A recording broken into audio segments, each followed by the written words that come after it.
हो. ताई तुम्ही आज अर्ज भरलेला आहे तर काय भावना आहे तुमच्या?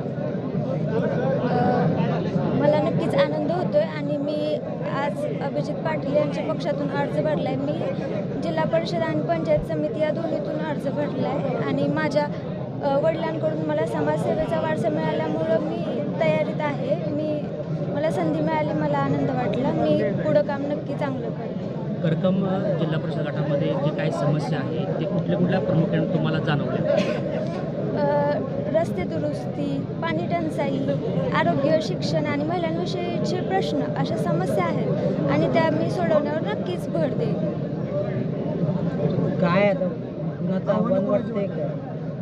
मी आव्हानांकडे लक्ष देणार नाही. मी माझ्या कामांवर लक्ष देईन आणि मी प्रयत्न चालू ठेवेन. विश्वास आहे, हो लोक साथ देतील करकमकर? हो नक्कीच देणार. मला विश्वास आहे माझ्या लोकांवर.